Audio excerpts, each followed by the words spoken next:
नमस्कार बच्चों। हम पिछले क्लास में देखे हैं कि समास क्या है। समास के बारे में हम पिछले क्लास में जान चुके थे, तो आज हम शब्द के बारे में जानेंगे। तो शब्द किसे कहते हैं, तो इसकी परिभाषा देखिए। शब्द किसे कहते हैं? दो या दो से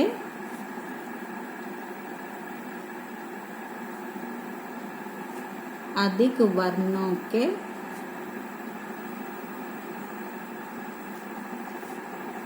मेल से बने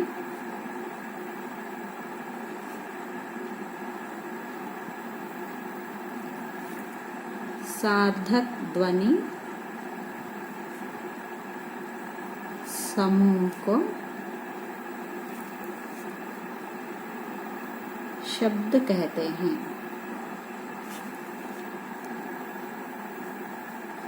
माने क्या है, परिभाषा क्या है? दो या दो से अधिक वर्णों के मेल से बने सार्थक ध्वनि समूह को शब्द कहते हैं। सार्थक ध्वनि माने एक मीनिंगफुल वर्ड, मीनिंगफुल रहना है। जो भी वर्ड बनता है वो मीनिंगफुल रहना है। दो या दो से अधिक वर्णों, अभी उदाहरण देख लीजिए। आपको कमल है, यहाँ दो से अधिक वर्णों का मेल हुआ है। एक सार्थक शब्द है, सार्थक ध्वनि है ये। ऐसे ही इसको अभी लिखना है तो हम कलम कहकर भी लिख सकते हैं। ये भी एक सार्थक ध्वनि है, लेकिन ये क्या है? लमका, तो इसको एक मीनिंग नहीं है, इसका एक अर्थ नहीं है, तो ये एक शब्द नहीं बन सकता। तो दो या दो से अधिक वर्णों के मेल में अपने मनमानी वर्ण लगा के जो अर्थ नहीं देते हैं वो कभी भी शब्द नहीं बनता। तो हिंदी भाषा में केवल सार्थक शब्दों का ही महत्व होता है, जो मीनिंग रहना है। सार्थक माने मीनिंग रहना है, और हर एक शब्द के लिए स्वयं अर्थ भी होना चाहिए। तो केवल सार्थक शब्द समूह को ही हम शब्द कहते हैं, तो उसका एक मीनिंग रहना चाहिए। तो हिंदी भाषा, तो हम देखेंगे तो हिंदी भाषा एक विशाल सागर के समान है, एक सागर का जैसा है। हिंदी भाषा कहने का एक छोटी नदी के जैसा या तालाब के जैसा या और कुछ और के जैसा नहीं, एक विशाल सागर के समान है, जिसमें बहुत सारे अनेक भाषा के जो शब्द रूपी जो नदियां होती है वो हिंदी भाषा में मिलती है। जैसे संस्कृत ले लीजिए, अंग्रेजी ले लीजिए, फारसी ले लीजिए, तुर्की भाषा ले लीजिए या पुर्तगाली ले लीजिए। ये सारे अनेक भाषा शब्द रूपी है, ये सारे नदियों के जैसे है। तो ये सारे नदियां आकर हिंदी भाषा के जैसे विशाल सागर में मिलकर हमारी हिंदी भाषा को एक समृद्ध बनाती है। मीन्स और भी उसको भाषा का और भी डेवलप कर डालती है। तो यहाँ भाषा में कुछ शब्द जो रहते हैं, भाषा कहने का कुछ शब्द स्वयं बना लेती है, और क्या है, दूसरे भाषा से ग्रहण करते हैं। थोड़े शब्द जो होते हैं दूसरे भाषा से ग्रहण करते हैं। ग्रहण करना मीन्स ग्रास्प करना। थोड़ा हम बात करते समय केवल संस्कृत में ही नहीं, हिंदी में ही नहीं, थोड़े अंग्रेजी मिलाकर बात करते हैं, थोड़े फारसी मिलाकर बात करते हैं, थोड़ा अरबी मिलाकर बात करते हैं। मीन्स कुछ शब्द जो भाषा होती है, थोड़े शब्द स्वयं बना लेते हैं और थोड़े शब्द जो होते हैं दूसरी भाषा से ग्रहण कर लेती है। तो यहाँ शब्दों का वर्गीकरण, तो दूसरी भाषा इस शब्दों का वर्गीकरण कैसे होता है कि देखिए, शब्दों का वर्गीकरण। तो शब्द को कैसे डिवाइड होते हैं कि देखिए, हम बहुत सारे 6th क्लास से लेकर या LK फर्स्ट क्लास से लेकर बहुत सारे ग्रामर पार्ट सुने हैं, मगर कौन सा ग्रामर पार्ट किस में आता है, कौन सा वर्गीकरण में आता है, हमें पता नहीं। तो शब्दों का वर्गीकरण में फर्स्ट वन जो है कि स्रोत या उत्पत्ति के आधार पर। तो इसके नीचे भी वर्गीकरण है। उसका वर्गीकरण आप सुनने के बाद में आप जान सकते हैं कि ऑलरेडी हम पढ़े हैं, मगर ये वो जो आते हैं उसका वर्गीकरण जो होता है इसके अंडर के नीचे होते हैं कहकर हमें पता नहीं। तो थोड़ा 10th क्लास होने से हर एक भी आप डिटेल से जानना है। तो नेक्स्ट वन इज उत्पत्ति या रचना के आधार पर।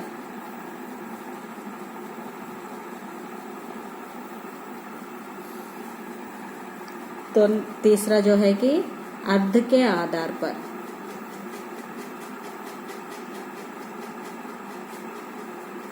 नेक्स्ट व्याकरणिक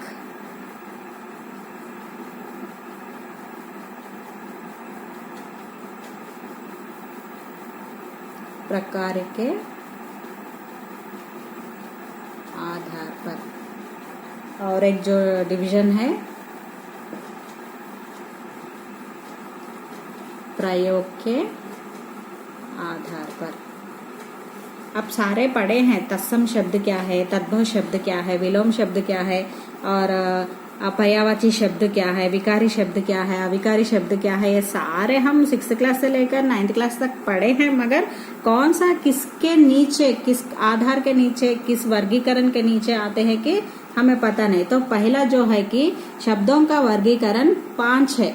तो स्रोत या उत्पत्ति के आधार पर, व्युत्पत्ति रचना के आधार पर, अर्थ के आधार पर, और व्याकरणिक प्रकार के आधार पर, और नेक्स्ट प्रयोग के आधार पर। तो ये उत्पत्ति स्रोत के आधार पर, आधार के नीचे फिर 5 है, 5 भेद है। जो कि पहला जो है कि तत्सम शब्द, नेक्स्ट वन तद्भव शब्द, देश शब्द, विदेशज शब्द, और 5वां जो है कि संकर शब्द। ये आपको सिलेबस में नहीं है, तो आप ये 4 के बारे में 9th क्लास में भी देख सुने हैं और पढ़े हैं। तत्सम शब्द, तद्भव शब्द, देशज, विदेशज और संकर शब्द आपको सिलेबस में नहीं है, फिर भी मैं उसके बारे में थोड़ा सा आपको एक्सप्लेनेशन दूंगी। तो यहाँ रचना के आधार पर, रचना के आधार पर पहला जो है कि रूढ़ शब्द, रूढ़ शब्द को मूल शब्द भी कहते हैं। और नेक्स्ट वन यौगिक शब्द,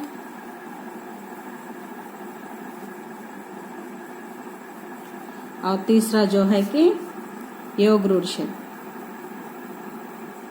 तो एक एक वर्गीकरण के बारे में हम थोड़ा डिटेल से एक एक के बारे में हम जानेंगे। और अर्थ के आधार पर फिर से आपको पर्यायवाची, दूसरा जो है कि विलोम शब्द, तीसरा अनेकार्थक शब्द, नेक्स्ट 4th वन एकार्थक शब्द, 5th वन श्रुति सम भिन्नार्थ, भिन्नार्थक शब्द, और 6th वन अनेक शब्दों के लिए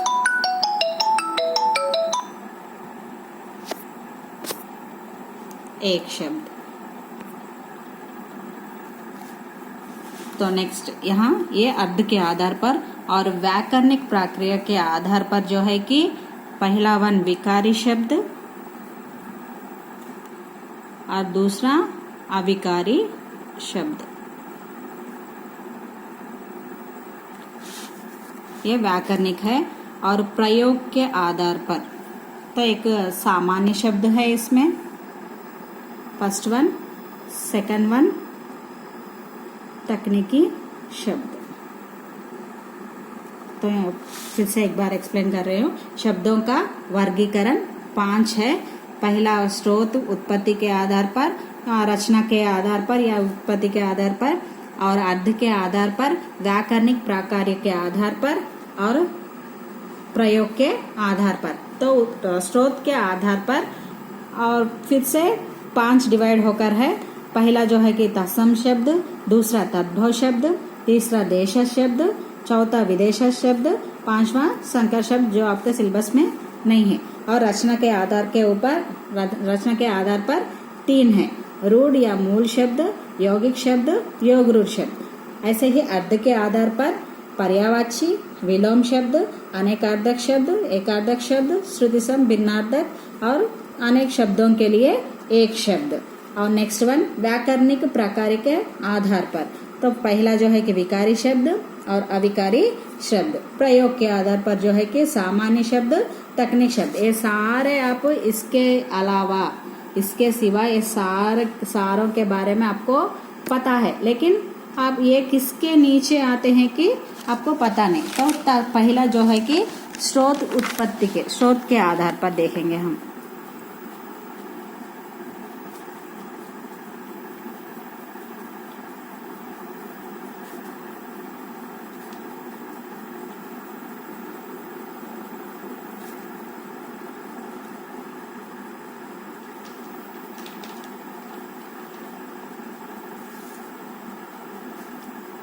तो पहला वर्गीकरण में स्रोत उत्पत्ति के आधार पर कितने डिवाइड होकर है, तत्सम, तद्भव, देशज, विदेशज और संकर शब्द। तो पहला जो है कि तत्सम शब्द के बारे में हम जानेंगे।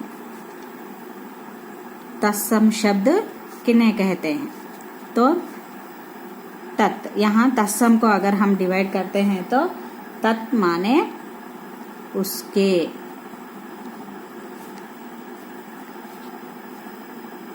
सम माने समान।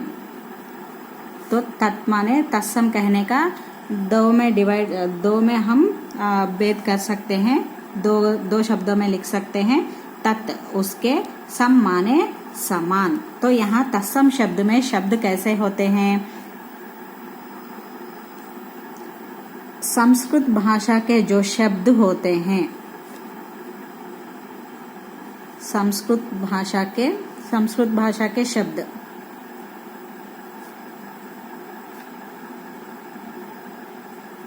संस्कृत भाषा के जो शब्द होते हैं बिना किसी परिवर्तन के,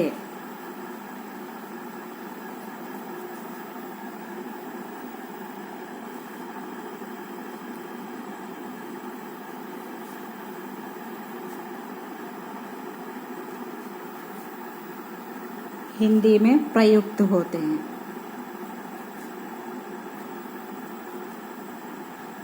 तो इसकी परिभाषा क्या है, तत् माने उसके, सम माने समान, माने यानी उसके समान। तो जो भी संस्कृत, पहले हिंदी से पहले संस्कृत भाषा है, तो संस्कृत भाषा के जो भी शब्द होते हैं बिना किसी परिवर्तन के, परिवर्तन माने चेंज, एज इट इज जैसा संस्कृत भाषा में होते हैं जो शब्द होते हैं एज इट इज हिंदी में प्रयुक्त होते हैं। हिंदी में जब हम प्रयोग करते हैं तो उसे तत्सम शब्द कहते हैं। तो उदाहरण देखिए, तत्सम शब्द किन्हें कहते हैं, हस्त, नेक्स्ट ग्राम, सत्य, रात्रि, सर्प, अग्नि, कर्ण, वानर, सूर्य, कर्म, दिवस, मयूर, दंत, दुग्ध, चंद्र, स्वर्ण, क्षेत्र। ये थोड़े से उदाहरण है संस्कृत भाषा में के जो शब्द है, थोड़े उदाहरण है कि हस्त, ग्राम, सत्य, रात्रि, सर्प, अग्नि, कर्ण, वानर, सूर्य, कर्म, दिवस, मयूर, दंत, दुग्ध, चंद्र, स्वर्ण, क्षेत्र। तो ये जो शब्द है एज इट इज जब हम लेसन पढ़ते हैं, पाठ पढ़ाते समय, पाठ पढ़ते समय आप भी देखिए थोड़े पाठ में या पोएम्स में, पद्य भाग में या दोहों में इन शब्दों का प्रयोग एज इट इज जैसा है संस्कृत भाषा में है वैसा ही हम उसका प्रयोग करते हैं। मीन्स संस्कृत से लेकर संस्कृत में ही लिखना तत्सम शब्द है सारे। नेक्स्ट वन तद्भव। तद्भव शब्द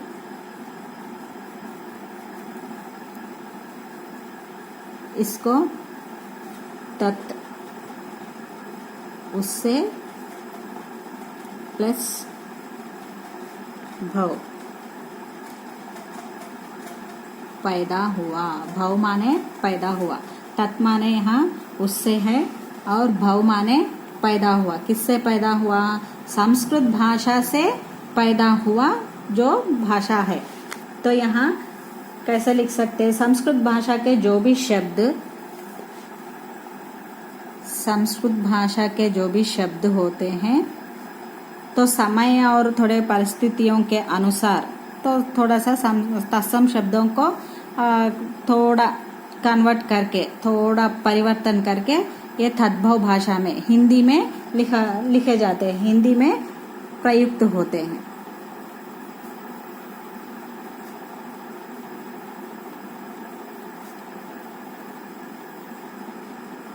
तत्सम माने संस्कृत से लेकर संस्कृत में लिखना ही तत्सम शब्द है। तद्भव शब्द माने संस्कृत से लेकर हिंदी में लिखना ही तद्भव शब्द है। तो कैसे है इसका उदाहरण देखिए। यहाँ पर हम हस्त लिखे तो इसको, ये एक संस्कृत शब्द है तो इसको हम अब हिंदी में लिखना है तो हस्त माने हाथ। और नेक्स्ट ग्राम है, ग्राम माने गांव, तो ये संस्कृत शब्द है और ये हिंदी शब्द है। और सत्य, कई बार हम सत्य कहकर कहते हैं और कई बार हम सच कहकर भी कहते हैं। और रात्रि, रात्रि माने रात है तो ये सारे संस्कृत है और ये सारे हिंदी शब्द है। और सर्प, इसको सांप कहते हैं। नेक्स्ट अग्नि है तो इसको आग। कर्ण है, इसको कान कहकर लिखना है। वानर, बंदर। सूर्य है तो इसको हम हिंदी में सूरज कहते हैं।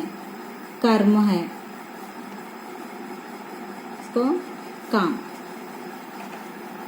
नेक्स्ट दिवस है, दिवस कहने का एक संस्कृत शब्द है, इसको हिंदी में दिन कहते हैं।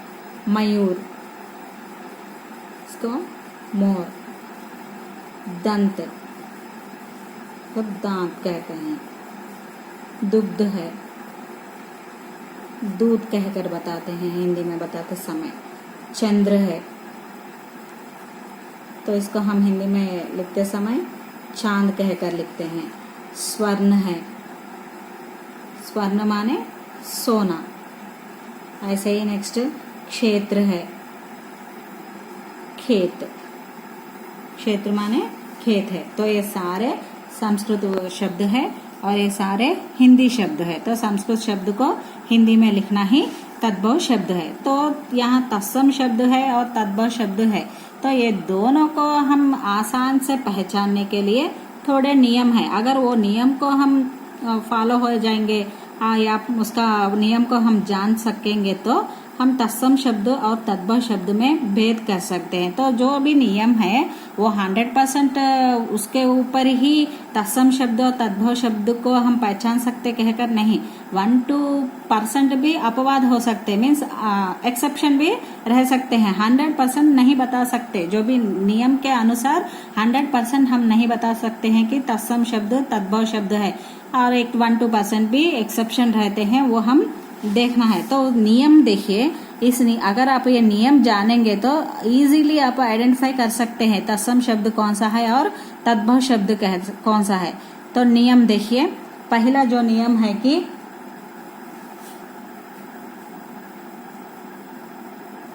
जहां भी आपको ना आता है, ये तत्सम शब्द है। ये आना जो रहता है आप हिंदी में लिखते समय ना बन जाता है, ये तद्भव है। तो सारे जहां आना आते हैं तो ये तत्सम है, और ना जो आते हैं सारे तद्भव शब्द कहकर नहीं। मैं फिर से बता रही हूँ कि 1-2% भी एक्सेप्शन अपवाद भी है। तो ये थोड़ा एक 98% 97% हम इजीली पहचानने के लिए, जो आना जहां भी आता है वो तत्सम शब्द है, संस्कृत शब्द है। वो तत्सम जो शब्द हम तद्भव शब्द में लिखते समय ना में बदल जाता है वो। और दूसरा नियम जो है कि जिस शब्द में क्ष आता है वो खा बन जाता है, और त्रा जो है ये ता बन जाता है, और ज्ञा जो है ये जा बन जाता है, और ये श्रा जो है ये सा बन जाता है। तो ये जो क्षा त्रा ज्ञा श्रा कहने के ये संस्कृत के वर्ण हैं, हिंदी के नहीं। तो जहाँ क्षा आता है वो खा बनता है, त्रा जो आता है वो ता बदलता है तद्भव में बदलते समय, ज्ञा जो आता है वो जा में बदलता है, श्रा जो आता है और ये सा में बदलता है। और एक जो नियम है कि जहां भी आपको अनुनासिक, जो अनुनासिक चंद्र बिंदु कहते हैं ना, अनुनासिक जो भी आते हैं मीन्स चंद्र बिंदु जहां भी आता है वो तद्भव शब्द है। और नेक्स्ट नियम जो है कि रा के जो रूप है ना, रा के 3 रूप है। कितने रूप होते हैं? रा के 3 रूप है। एक रेफा, इसको हम रेफा कहते हैं, और दूसरा जो है कि पदेन,